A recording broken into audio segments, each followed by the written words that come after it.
Hi అండి అందరికీ మరొక మినీ బ్లాగ్. రోడ్డు మీద మిర్చి బండి మీద దొరికే చిట్టి చిట్టి పునుగులు అంటారుగా, విజయవాడ పునుగులు అని చెప్పి అయితే ఎలా చేస్తే టేస్టీగా ఉంటాయని చెప్పి అయితే ఈ వీడియో అనమాట. మా పిల్లలు ఈవినింగ్ స్నాక్ చల్లగా వాతావరణం చిన్న చిన్న చినుకులు పడుతున్నాయి, మమ్మీ ఏమన్నా స్నాక్స్ కావాలి, మిర్చి బజ్జీలు అలాంటివి తినాలనిపిస్తుంది అని చెప్పి మా పిల్లలు అడిగితే, నేను రోడ్డు మీద మిర్చి బజ్జీలు అలాంటివి అయితే ఏమొద్దు కానీ మీకు ఇంట్లోనే చిన్న చిన్న చిట్టి చిట్టి పునుగులు అయితే చేసి పెడతానని చెప్పి అయితే చేశానమాట. వాళ్ళతో పాటు మీ అందరు కూడా చూపిందామని చెప్పి అయితే చిన్న మినీ బ్లాగ్ అయితే తీశాను.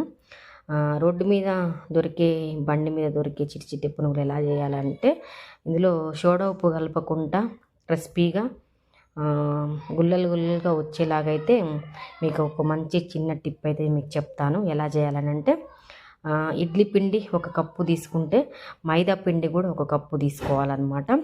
అవి రెండు ఒక 5-10 నిమిషాలు అయితే బాగా కలుపుకోవాలి.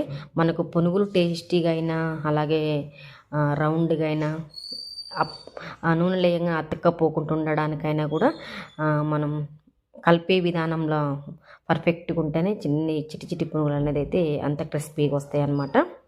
ఒక 15 నిమిషాలు అయితే కలుపుకున్న తర్వాత పక్కకు పెట్టేసుకొని, ఆ తర్వాత ఇందులో సాల్టు అలాగే ఆనియన్స్, కరివేపాకు, పచ్చిమిర్చి ఇవన్నీ వేసుకోవచ్చు, లేకపోతే సాల్ట్ కలిపేసుకొని అయితే వేసుకోవచ్చు. ఫస్ట్ అయితే మైదా పిండి, ఇడ్లీ పిండి అలాగే పెరుగు అయితే ఎక్కువ కలుపుకోవాలన్నమాట. ఇందులో సోడా ఉప్పు మనం కలపట్లేము కదా, అందుకోసమే పెరుగు ఎక్కువ కలుపుకోవాలి.